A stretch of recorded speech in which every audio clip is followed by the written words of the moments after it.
Mesdames, Messieurs, bonjour et bienvenue à cette nouvelle édition de votre podcast automobile d'information, Gotchar.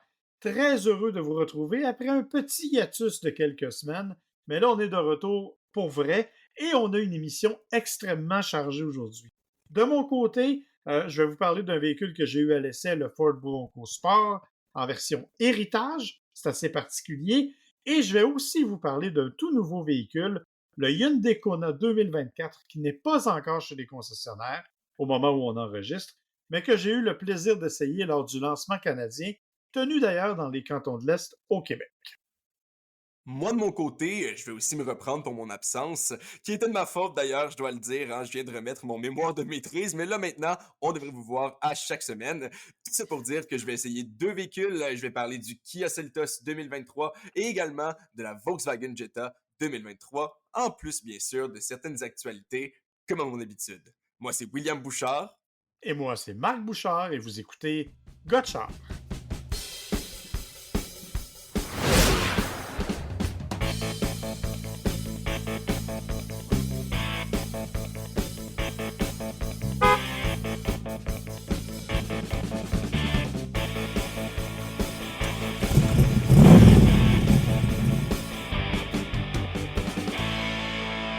Alors, Maître Bouchard, bonjour. Pas encore, pas encore. Non, mais il fallait quand même que je le dise, parce que dis-toi bien que c'est probablement la seule fois que je vais l'utiliser. Euh, Surtout en public. Surtout en public.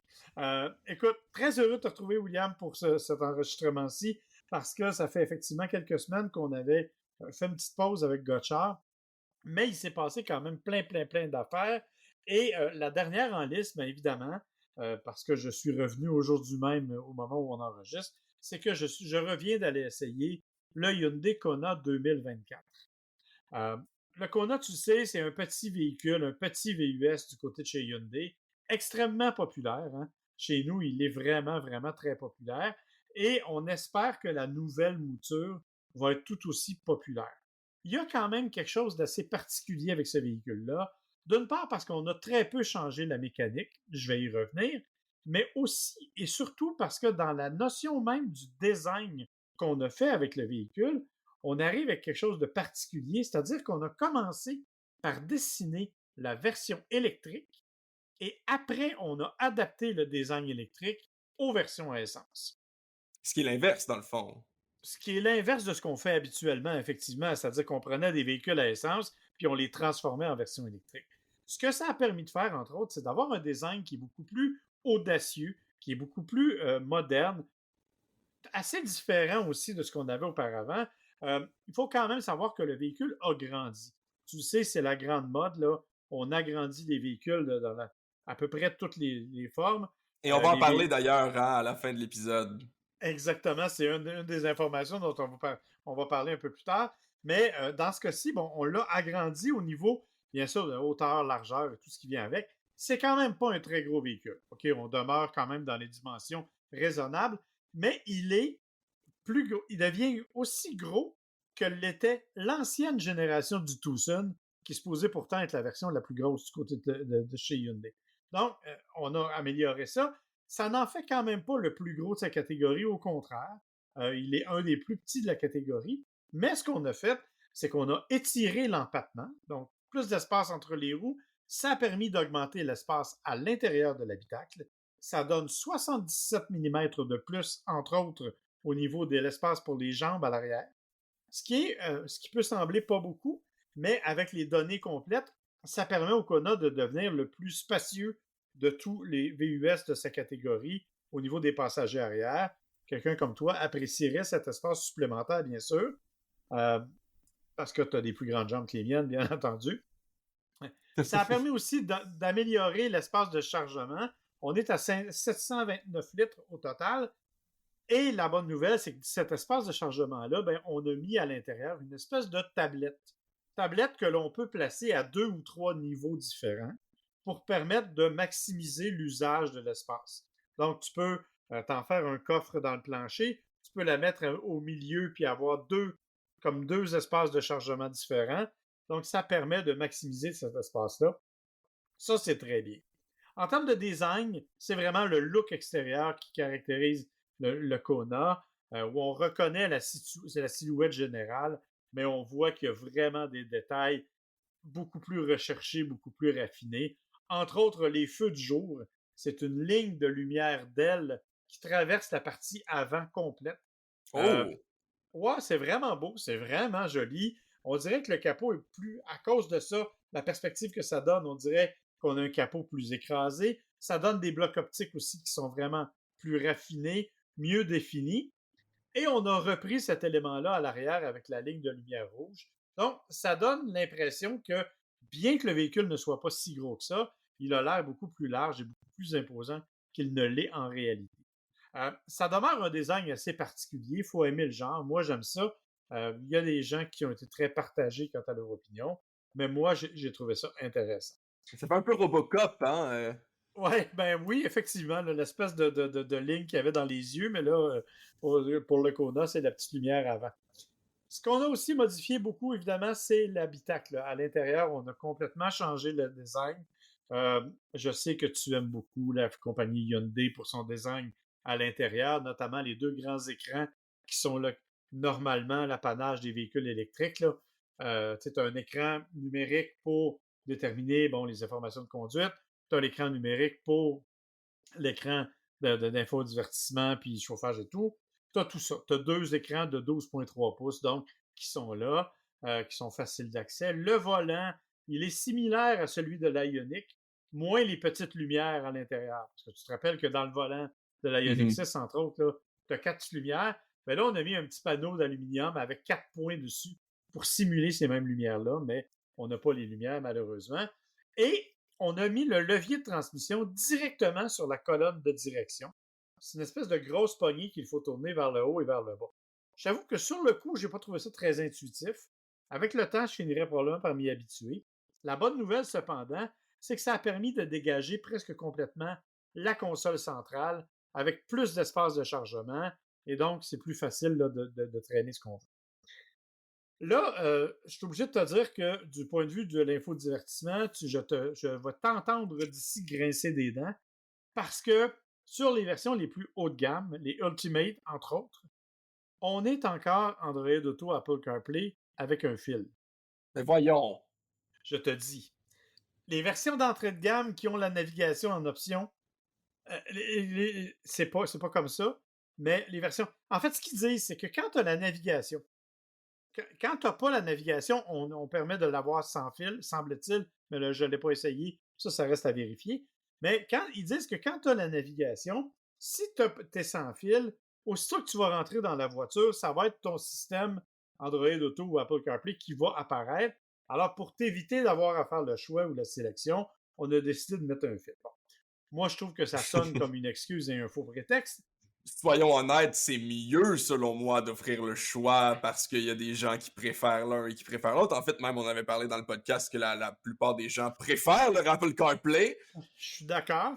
Alors, évidemment, j'ai trouvé ça un peu dérangeant. Et on s'est aperçu que, ben, malheureusement, ça ne marchait pas tout le temps parce que ça marche. C'est pas vrai que ça ne marche pas. Mais nous, par exemple, on était dans la région des cantons de l'Est pour faire l'essai. On nous avait envoyé un courriel avec des liens vers les Google Maps pour avoir les tracés avec les points d'arrêt, là, les points d'intérêt. Bon. Quand je branchais mon Android Auto et que j'ouvrais le Google Maps, une fois sur deux, les points d'arrêt n'apparaissaient pas. J'avais la route directe pour me rendre plutôt que les points avec les sites à visiter. Ok, donc même l'Android Auto filaire, là, ça fonctionnait pas, ok. Ça fonctionnait de temps en temps, il faut l'afficher différemment. Alors ça, c'est pas évidemment l'idée de génie, mais c'est un détail, tu me diras, là, on s'est habitué rapidement, puis on a fini par trouver la façon de le faire. Mais n'empêche que j'aurais beaucoup apprécié que ce soit sans fil. On peut appeler ça un détail, mais en même temps, selon moi, ce sont ce genre de détails hein, qui font l'expérience finale, là, dans le sens que si toutes les fois que tu rentres dans ta voiture, il y a quelque chose qui te gosse, ben au bout du compte, c'est ça qui va marquer ton expérience, même si c'est juste un détail. Je suis d'accord. Ça m'a vraiment frappé. Et ça m'a fait penser à toi, je dois le dire. Oui, et d'ailleurs, on en parlera dans mon essai de l'Ioniq 6, qui n'a pas non plus ben moi, c'est l'Apple CarPlay, là, C'est ça. sans fil. On en reparlera. Rapidement, cependant, je vais te parler de la mécanique parce que dans les faits, la réalité, c'est qu'on n'a rien changé ou presque rien du côté mécanique. On a encore le moteur 4 cylindres 1.6 turbo, encore le moteur 4 cylindres 2 litres, qui sont les versions. Le 2 litres, c'est l'entrée de gamme. Il n'est pas encore arrivé. Alors, étonnamment, on commence avec la construction des 1.6. Dans 4 semaines, on va arriver avec les versions 2 litres. Et quelques semaines plus tard, donc probablement début janvier 2024, on va arriver avec les versions 100% électriques. Les moteurs sont exactement les mêmes que ceux qu'on avait avant. C'est des petits moteurs agréables, mais sans plus. La grande différence, c'est au niveau de la transmission.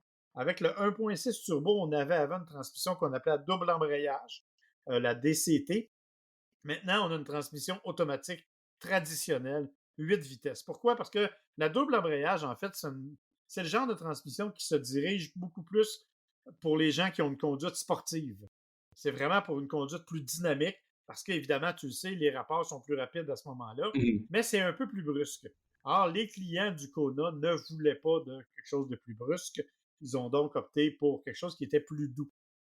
Et évidemment, on avait un Kona N, hein, tu le sais, tu as essayé le Kona N. Oui, j'ai Mais bien là, du plaisir. oui, mais là, il n'y en aura plus. Ça fait pas vraiment dans la philosophie que tu viens de dire, en effet.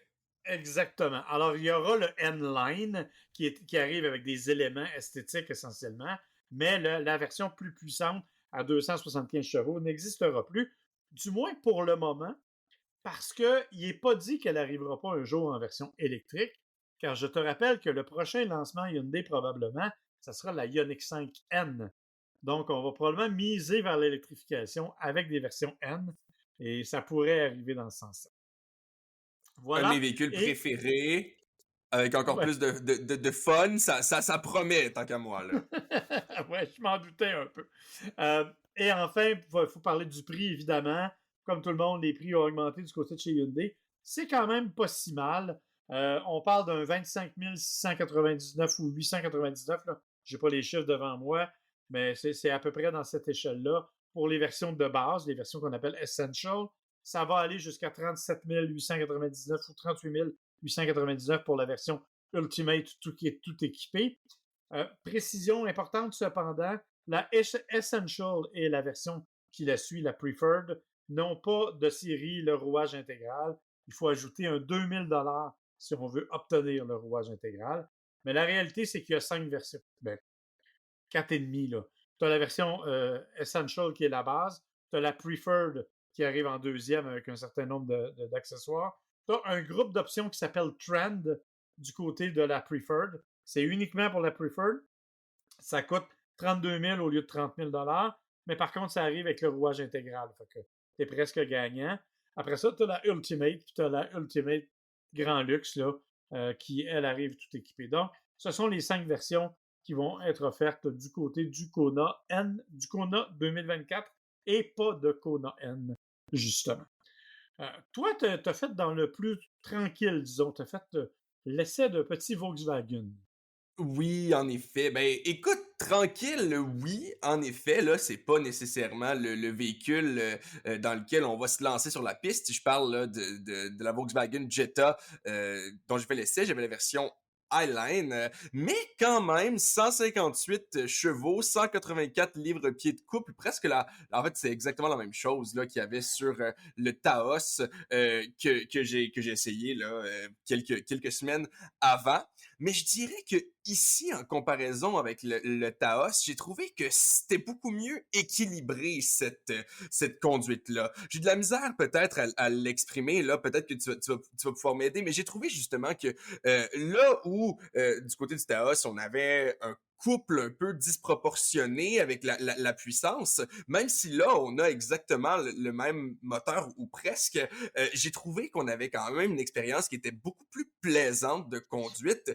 Euh, Quasiment comme un go-kart, là, si je peux me permettre, dans le sens que vraiment, quand tu mets le pied dedans, dans le fond, j'ai pas trouvé qu'il y avait disons, le petit délai qu'il y a parfois sur des véhicules qui sont pas extrêmement puissants, là, justement, quand on tombe du 150 chevaux. Écoute, on va parler tout de suite après là, du Seltos, mais sinon, j'ai fait l'essai d'autres VUS sous-compact, compact, là, qui n'étaient pas nécessairement les plus rapides et les plus performant. J'ai trouvé qu'on avait quand même, là, du côté de la Jetta, quelque chose qui était plus satisfaisant en termes de conduite, justement, là, probablement à cause de sa forme, de son design, tout simplement. Hein, veut pas, quand on est dans une berline comme ça versus un VUS, ben nécessairement, la conduite va pas être pareille, là. Donc, j'imagine que c'est à ce niveau-là, surtout, là, qu'on va trouver les différences, mais j'admets avoir été agréablement surpris quelques semaines à peine après avoir été, je veux pas dire déçu, mais du moins peut-être moins agréablement surpris par le Volkswagen Taos. Ceci étant dit, ça c'est le point, le positif de mon expérience. J'ai beaucoup aimé ma conduite. Par contre, il y a un autre point qui est encore similaire avec le Taos, puis c'est le système d'infodivertissement. C'est une légende chez Volkswagen, l'infodivertissement, William. Ben, écoute, je comprends pourquoi, puis ça fait même pas si longtemps que je fais des essais, mais déjà, là, puis cette semaine, je roule en ID4, puis je vais vous en reparler, mais il m'est arrivé la même chose. Tout à coup, le système d'infodivertissement plante, que ce soit au complet, dans le sens où on perd l'écran, on perd le son, et il redémarre du début. Ça, c'est pas trop pire parce qu'au moins, il repart après. Mais j'ai eu aussi quelques surprises agréables, là. Ben, justement, c'était dans le Taos où mon micro et tout mon système audio a carrément arrêté de fonctionner. Ben, il s'est passé la même chose aussi dans la Jetta avec mon micro. Le système audio a fonctionné cette fois-là, mais mon micro, encore une fois, a carrément coupé. Il y a eu quelques crashs, mais comme je disais, au moins ça repart. Mais voyons, c'est un peu à se demander, ben j'imagine encore une fois que c'est exactement le même système que dans le Taos, donc ça explique peut-être ça, mais je suis allé regarder sur Internet, et comme pour le Taos, c'est quelque chose qui est assez récurrent là, chez ceux qui ont des Jetta, donc c'est un peu un drôle de choix, je trouve, mais en fait, l'affaire, c'est que peut-être qu'on a des versions aussi là, qui sont pas, par exemple, updatées. J'avoue que ça, j'ai pas été regardé si profondément dans la voiture. Selon Internet, encore une fois, c'est une histoire de logiciel qu'il faut simplement faire une mise à jour quelconque. Mais malgré tout, c'est quand même pas normal que ça m'arrive à chaque fois que j'ai une Volkswagen. Moi, je le Mais bon, prendrais personnel, genre, si j'étais ouais, toi, c'est là, ça. je le prendrais personnel. Ils ont quelque chose contre moi, personnellement. Par contre, ce que je suis obligé de dire, j'ai pas essayé énormément de berlines, donc peut-être que mes points de comparaison, j'en ai un petit peu moins là qu'au niveau des VUS compacts ou compacts, mais j'ai trouvé que l'espace à l'intérieur était plutôt satisfaisant. C'est sûr que là, je parlais de l'Ioniq 6 que j'ai essayé il y a pas longtemps, ça aussi qui est une autre berline, mais celle-là, on s'entend que c'est pas le même format de berline, là, donc il faut pas nécessairement comparer les berlines un peu plus grosses, un peu plus chères, parce qu'il faut dire que la Jetta commence là, à 23 300 plus les frais, là, donc c'est quand même un véhicule qui est pas extrêmement dispendieux. Celle que j'avais est un peu en bas de 35 000 là, avec les frais et tout ça. Donc, c'est pas un véhicule extrêmement dispendieux. Puis, j'ai trouvé que l'espace était plutôt satisfaisant. J'ai embarqué des amis à l'arrière. On n'a pas eu de problème. On est allé faire des commissions ensemble. On a tout ramené dans la valise et on n'a pas eu de problème. Donc, quand même, à ce niveau-là, là, j'ai pas grand-chose à dire. En gros, je pense qu'il faut simplement aimer ça, les Volkswagen et la conduite des Volkswagen pour vouloir se tourner vers ça. Je pense que c'est juste ça la réalité des choses.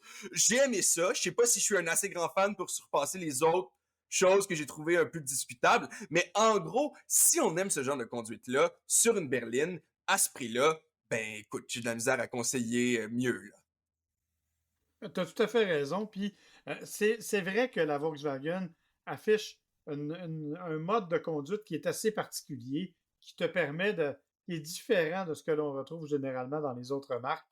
C'est pour ça qu'il y a des fans finis de Volkswagen d'ailleurs. Et la Jetta, même si au fil des ans, on l'a peut-être un peu embourgeoisée, elle est quand même très agréable à conduire.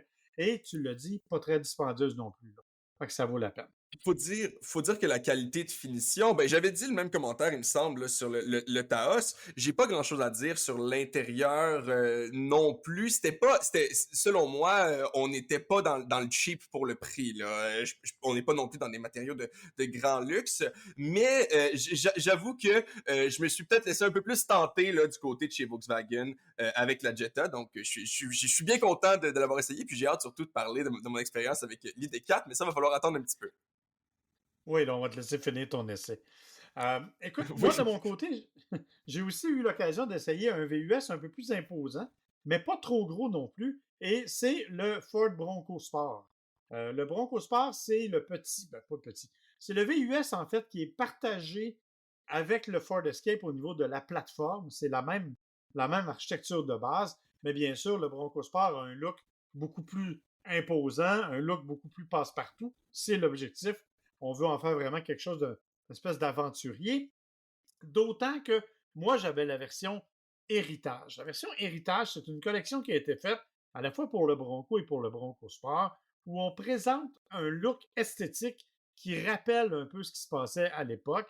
Donc, moi, le mien, il était bleu bébé pâle, là, tu sais, un vrai beau petit bleu pâle avec le toit blanc, avec les jantes blanches aussi.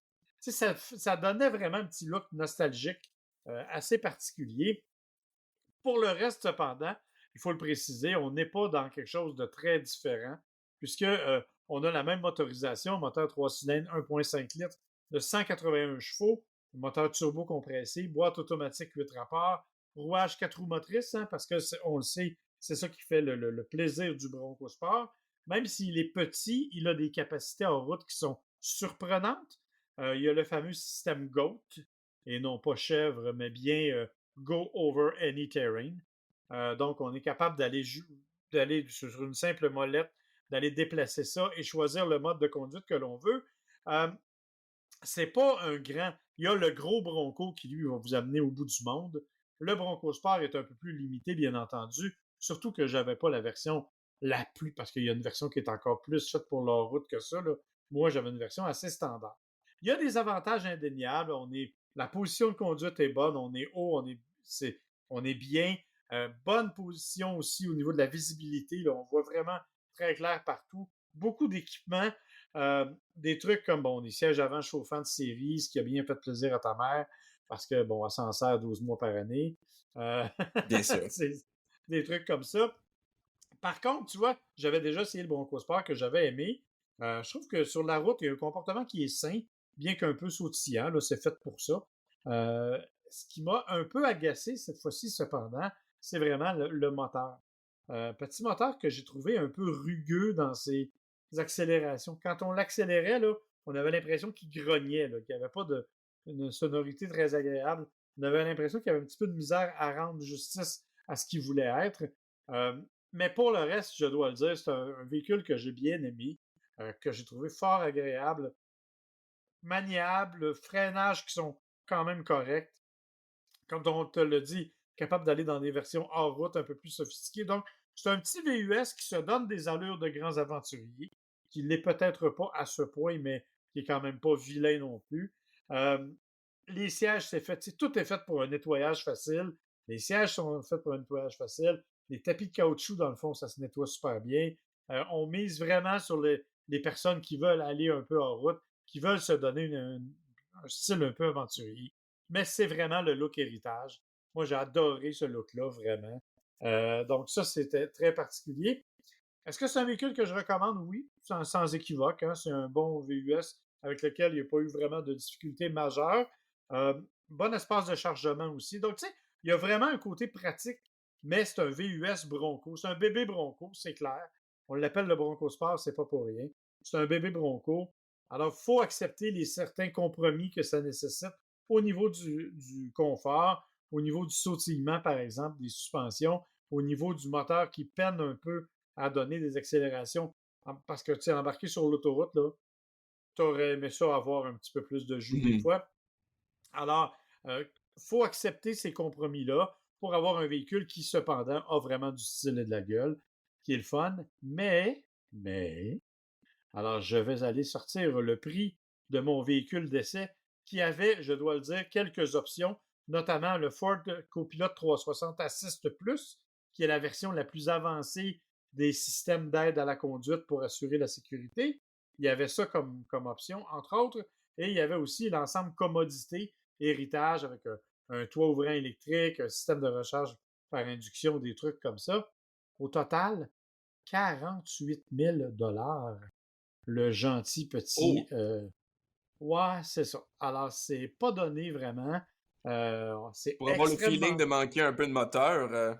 Ouais, puis tu sais, pour avoir un petit VUS qui est un petit peu rough, là, honnêtement, je trouve ça excessivement dispendieux. Ça, c'est le gros défaut qu'on peut lui trouver. Mais écoute, pour le reste, c'est un véhicule que je recommande, mais à 48 000 là, c'est solidement cher. Mais bon, que veux-tu? Eh bien, c'est plate parce que c'est vrai qu'il est beau, hein? Oh, il est vraiment beau. En bleu pâle, là, je trouvais avec les roues blanches, le toit blanc, je trouvais que ça faisait vraiment fin des années 60, début des années 70. Je trouvais ça vraiment super Ton beau. époque. Pas de service au numéro que vous avez composé, William.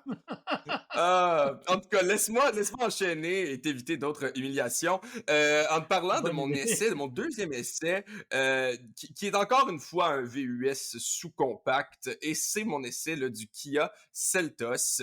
Euh, c'est peut-être un VUS sous-compact qui est un petit peu plus dispendieux que les autres dont j'ai parlé. Le Venue, là, entre autres, ça c'est vraiment, on parle d'un véhicule qui est pas trop dispendieux. Moi, la version que j'avais, tournait autour de 35 000 encore une fois, si on ajoute les frais et tout ça. Donc, je vous invite à aller voir pour les prix exacts. Mais quand même, 35 000 pour un VUS sous-compact, je le rappelle, donc c'est pas nécessairement énorme, là.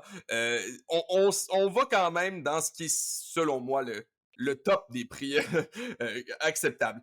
Par contre, ce que j'ai à dire, c'est que j'ai trouvé qu'il n'y avait rien de particulièrement remarquable. Et laisse-moi me corriger parce que c'est une bonne chose dans ce cas-ci. Parce que j'ai trouvé que l'expérience était juste très, très ergonomique. Écoute, c'est pas nécessairement toute une bonne chose. Effectivement, le moteur non plus est pas particulièrement remarquable. Là, 146 chevaux, 132 livres-pieds de couple. Écoute, on fera pas de course avec ça non plus. Par contre, justement, je l'ai pas trouvé dérangeant non plus là, dans sa puissance, comme c'était le cas pour le Venue, qui lui manquait quand même pas mal de puissance et de couple. Donc, à ce niveau-là, j'ai pas grand-chose à dire sur la conduite, dans le sens où ça nous amène du point A au point B. Est-ce que c'est la chose la plus passionnante à conduire?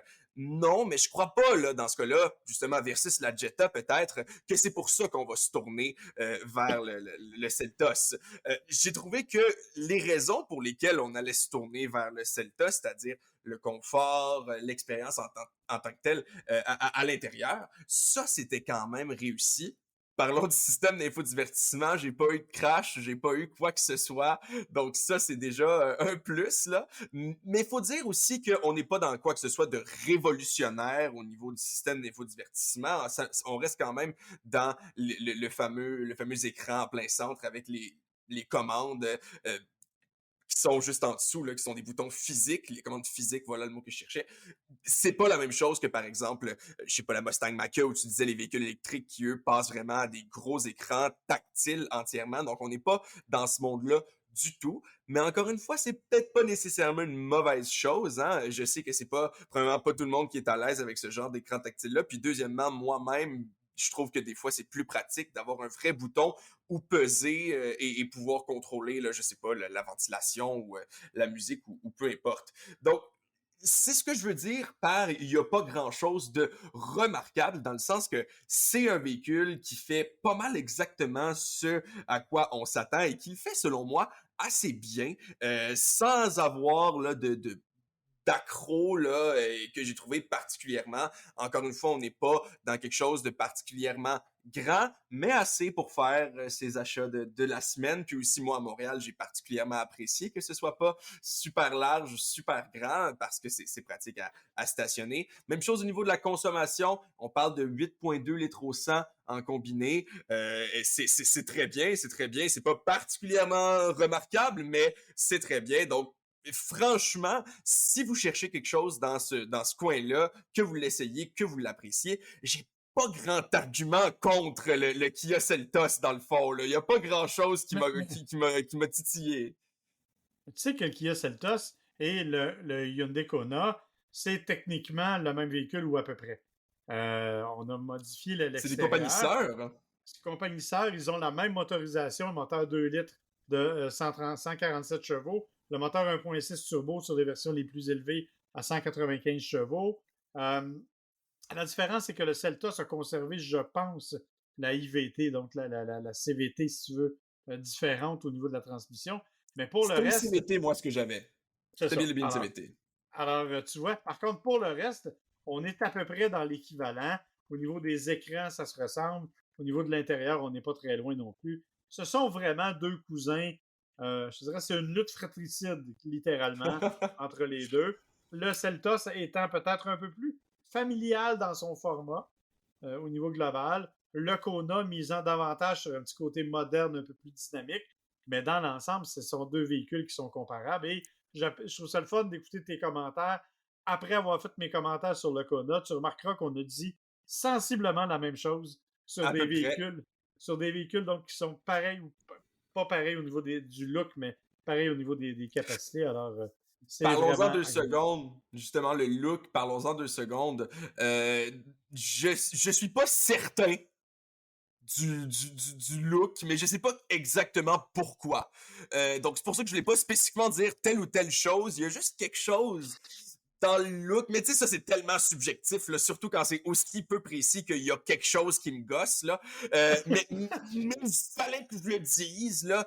Personnellement, c'est pas celui que j'ai préféré dans le look. Tant qu'à ça, le Kona, surtout là, celui dont tu nous as parlé plus tôt dans l'émission, je trouve que celui-là, il est pas mal plus intéressant au niveau esthétique extérieur. Ouais.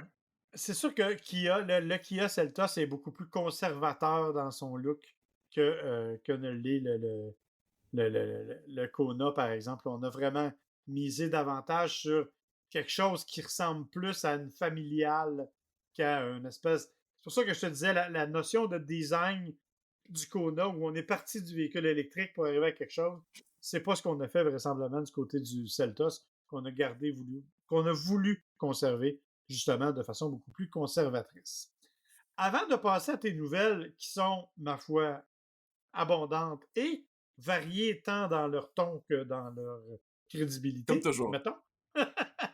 On va quand même prendre 2 petites minutes, si tu permets, pour parler d'un événement qui est important parce que c'est un événement qui vient de se dérouler il y a 2 heures à peine, je dirais, et c'est le Salon de l'Auto de Détroit.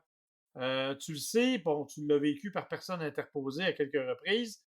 Avant ça, le Salon de l'Auto de Détroit, c'était un grand événement. Ça durait plusieurs journées. Il y avait des tonnes de dévoilements. Il y avait 12 000 journalistes qui étaient réunis là. Tu sais, c'était vraiment la grosse patente. Aujourd'hui, le Salon de Détroit est vraiment en mode restrictif. Beaucoup moins d'exposants. On a changé d'endroit. C'est un peu différent. Ça a changé de date aussi. Avant ça, c'était en janvier. Maintenant, c'est en septembre. Et on n'a plus autant de dévoilements passionnés qu'on en avait auparavant. En fait, il y en a eu à peu près 4 des dévoilements cette année. Il y a des années qu'il y en a eu 40. Là, il y en a eu 4. Des dévoilements qui sont essentiellement des dévoilements de la part des constructeurs américains, bien entendu, parce que Détroit demeure leur cœur d'opération. Alors, du côté de Stellantis, par exemple, on a présenté le Jeep Gladiator remodelé, un peu comme le Wrangler. Donc, on en a déjà parlé du Wrangler, je suis allé l'essayer il n'y a pas tellement longtemps, mais on a fait subir le même sort au Gladiator, qui est la version pick-up du Jeep Wrangler. Là. Donc, une grille avant modifiée, un système d'infodivertissement modifié. Donc, on a changé ça.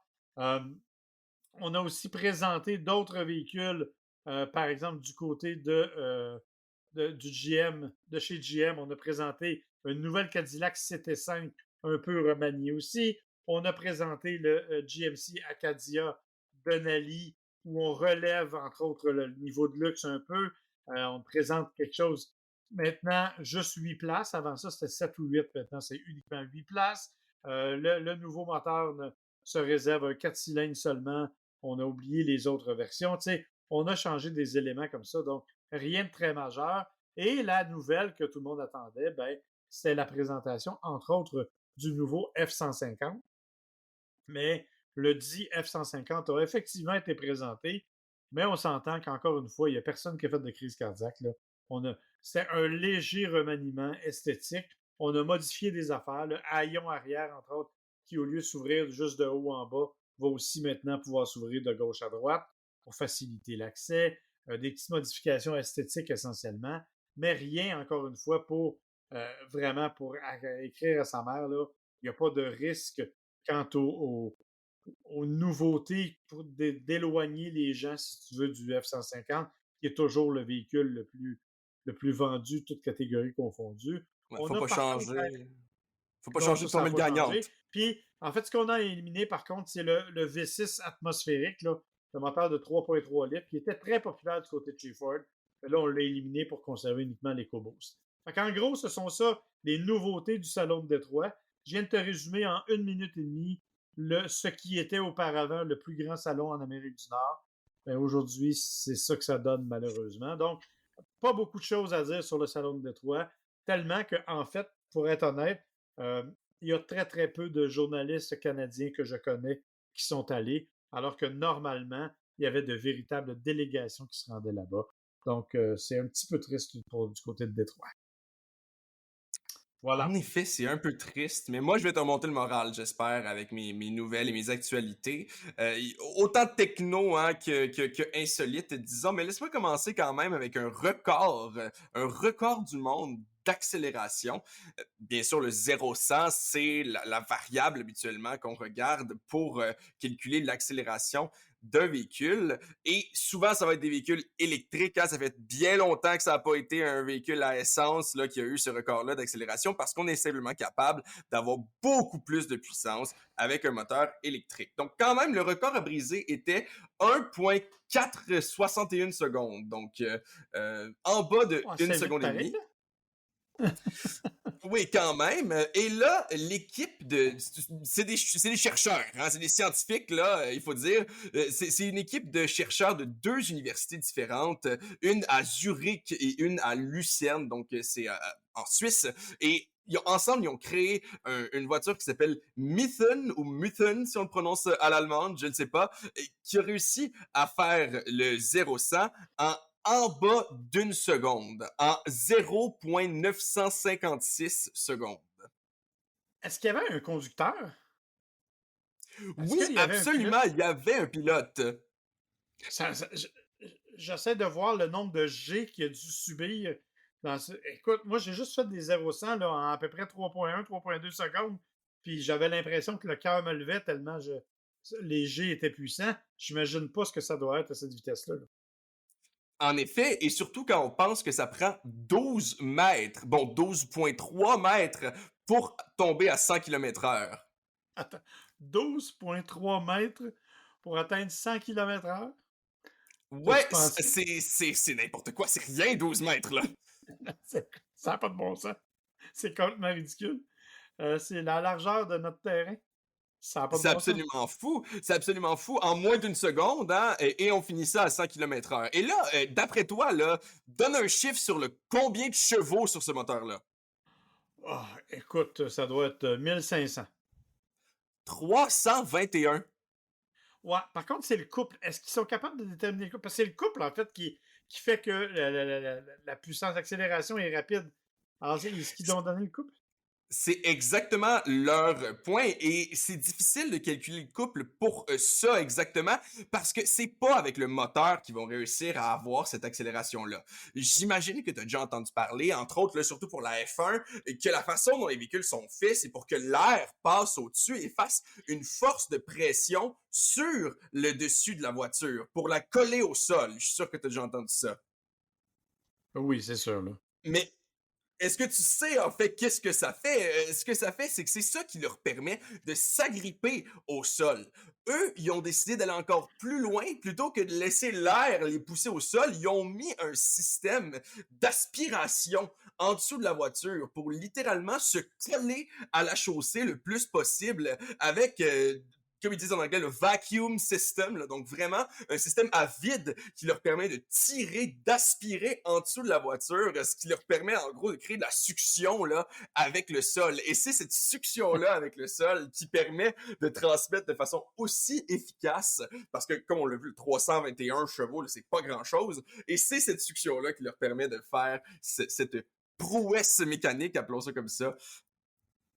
Ça doit être fou parce que tu parlais de F1, là. On estime que justement l'effet de sol dont tu parles, qui est provoqué entre autres par la pression des ailerons et tout, l'aérodynamique, on dit que sur une Formule 1, c'est suffisant pour les faire rouler à l'envers dans un tunnel.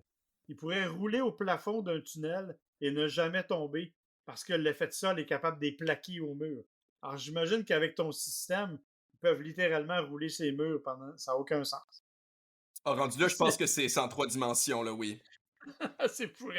OK, alors j'aurais pas voulu être le pilote d'essai par contre, je te le dis là. Ça me Non, tentait pas maintenant trop. un autre. Je vais te parler de l'histoire d'un autre pilote. Là, on passe aux affaires un peu niaiseuses. Ben, pas toutes, là, mais j'ai lu une histoire que ça n'a pas tant rapport avec les voitures, tu me diras, mais un tout petit peu. Alors, il y a un homme au Nebraska, dans le coin de Lancaster County, qui roule sur l'autoroute et il y a quelqu'un qui roule à sens inverse et qui passe proche de lui rentrer dedans. Donc, comme toute bonne personne, il se met sur le bord de la route et il appelle la police et il dit, ben mon Dieu, il y a quelqu'un qui roule à l'envers là sur telle route et qui a passé proche de me rentrer dedans. Pour finalement se rendre compte que c'est lui qui était complètement sous et qui roulait à l'envers. Il n'y a pas une joke comme ça. Ben oui, c'est ça, hein, mon Dieu, il entend la radio, il y a quelqu'un qui roule à l'envers sur l'autoroute puis il dit, mon Dieu, il y en a plus qu'un, hein?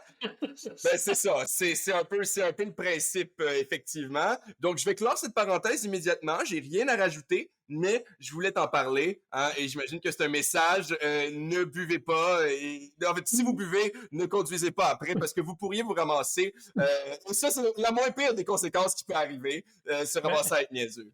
mais il a quand même été un bon citoyen. Il a appelé la police. Ben oui, mais en tout cas, je me demande qu'est-ce qui te passe par la tête pour appeler la police quand tu sais pertinemment que t'es sous au volant. Mais bon, écoute, je l'ai jamais fait, donc je pourrais pas te le dire. Maintenant, tu me permettrais de passer à quelque chose, là. Je vais te laisser prendre ton souffle. On va parler de quelque chose de très sérieux. As-tu déjà entendu parler de la Toyota Century?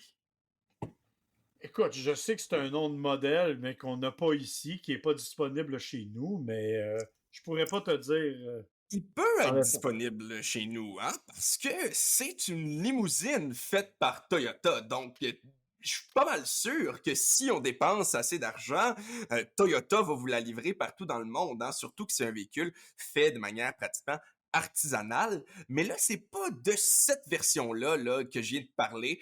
Je viens de parler de la version VUS qui a été présentée il y a quelque chose comme une semaine, qui est ben, littéralement une version VUS d'une limousine. Là, je sais pas trop quoi dire de plus. Franchement, je vous invite là à aller voir les photos parce que les deux en comparaison, je trouve qu'ils ont fait un super beau travail pour transformer ce qui est un véhicule qui est beaucoup trop long, là on s'entend pour être conduit normalement et qui est beaucoup trop disons fancy là, hein, avec la grille en avant, c'est très solennel.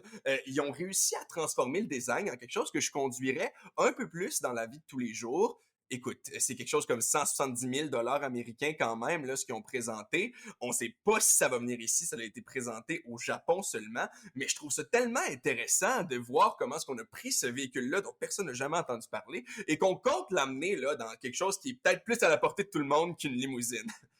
Ouais, mais tu sais, c'est un peu la tendance. Rolls-Royce a fait des VUS. Tout le monde fait des VUS. Alors, je pense qu'ils ont voulu comme juste faire exploiter ce filon-là avec des véhicules de luxe un peu. Ouais, ben écoute, j'imagine que je te parle de ça parce que c'est un des seuls avantages que j'ai à comprendre un peu le japonais. Je peux aller sur les sites et savoir les nouvelles. Et dans leur présentation, Toyota Japon ont montré une version cabriolet. Et si j'ai trouvé le design pas pire de la version, disons, standard, le design de la version cabriolet, je le trouve un peu questionnable. Mais les VUS cabriolets, il y en a eu quelques-uns dans l'histoire et on continue d'en avoir. C'est en général assez questionnable comme look, là. Et là, j'imagine si en plus c'est une version allongée, Yesh, ça doit avoir l'air d'un bateau un peu, là. C'est un petit peu ce que je me dis. Je trouve que ça a vraiment l'air ben justement, des bateaux qu'on conduisait dans les années 60, comme tu dis, 60-70, quand tu parlais du Bronco, hein, les vieux Ford, là, qui mesurent l'équivalent justement, ils mesurent plus long que ça prend à l'autre char pour faire le 0-100, là, quasiment.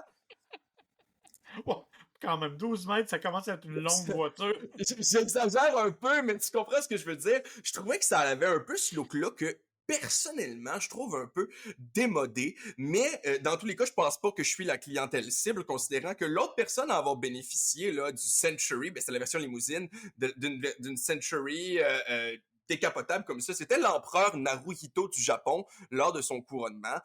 Donc, je ne crois pas là, que je vais utiliser ce genre de véhicule de sitôt. Non, à moins que tu aies décidé de changer de vocation. Mais je pense que ce ne sera pas rendu là. Empereur du Là, on Japon, va t'appeler plus que c'est un peu... maître. Ouais, empereur du Japon, c'est une vocation un peu difficile, hein? C'est un peu difficile. Non, je vise plutôt pape, ça c'est plus réaliste. Dans tous les cas, si je te parle d'un véhicule qui est peut-être plus réaliste que je conduise, là, c'est une autre totale niaiserie qui nous vient de Garage 54 qui font des genres de modifications et de réparations là, de véhicules classiques, mais c'est pas pour ça que je parle d'eux autres. C'est plutôt parce qu'ils s'amusent aussi pas mal à poster des conneries sur leurs médias sociaux.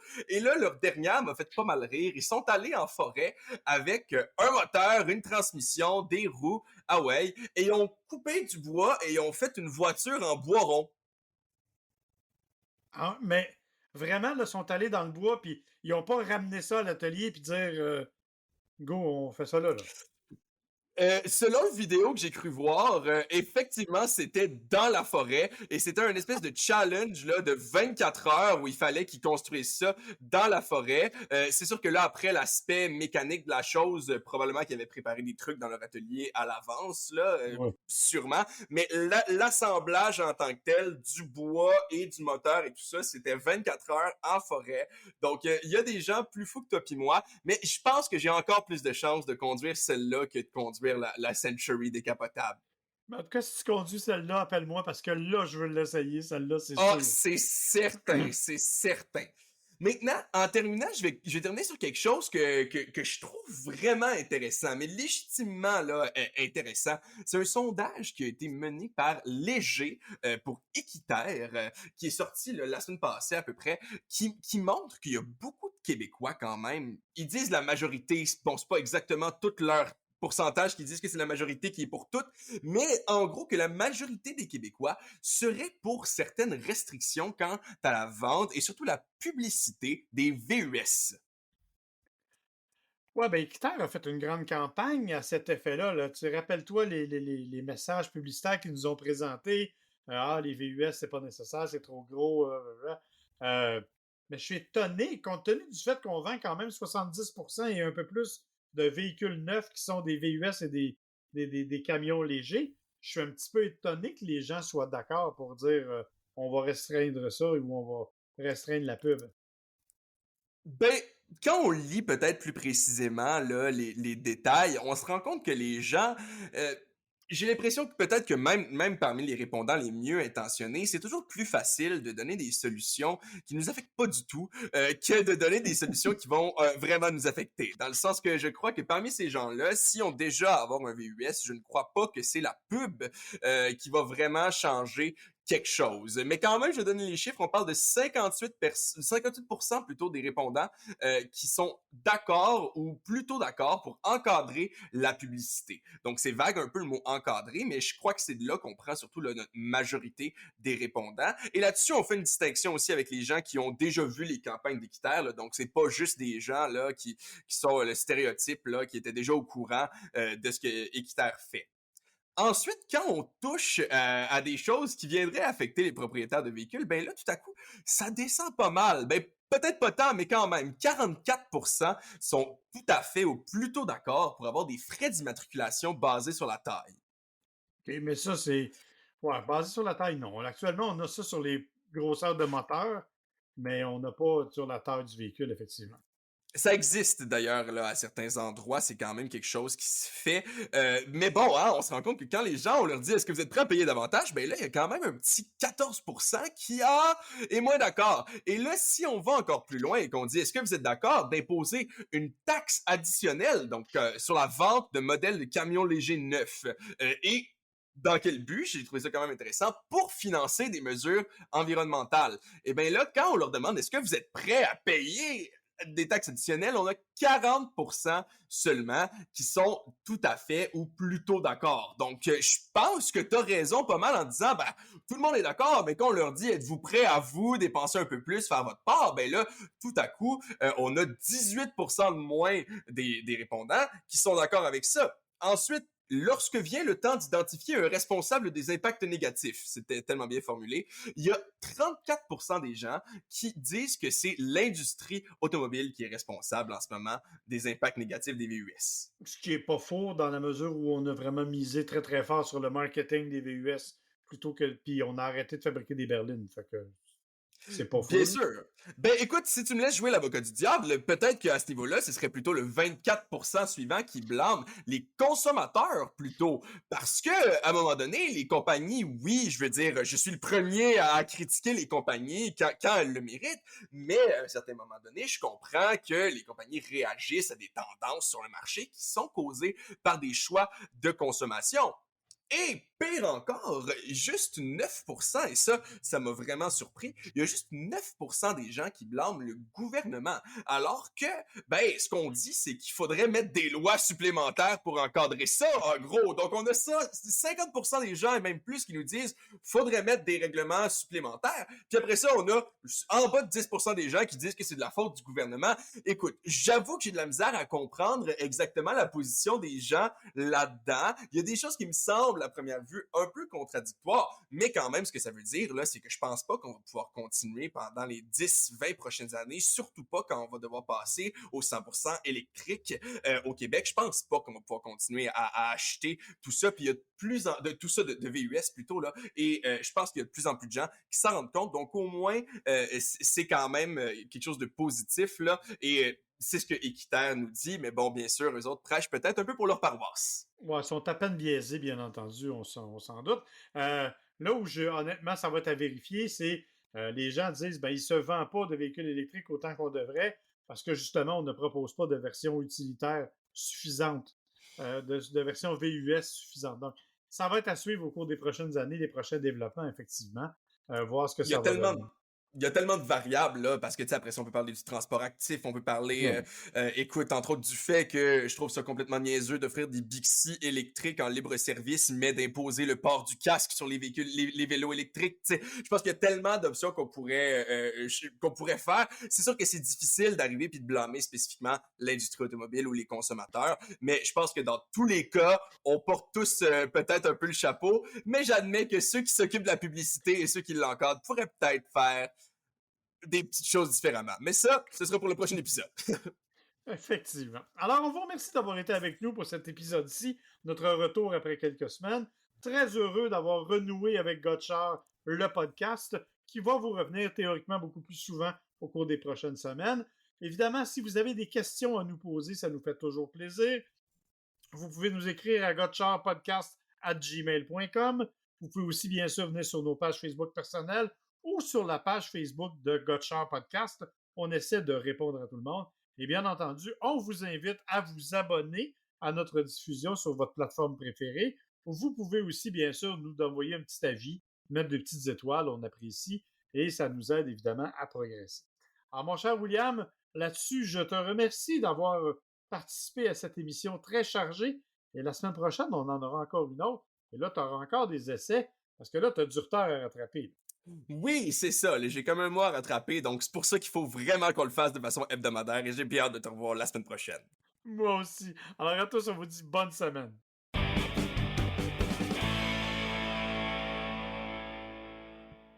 Gotchard est une production de l'agence MWA Bouchard, à l'animation Marc et William Bouchard, au montage sonore Audrey Denomé et pour la musique thème Kevin MacLeod.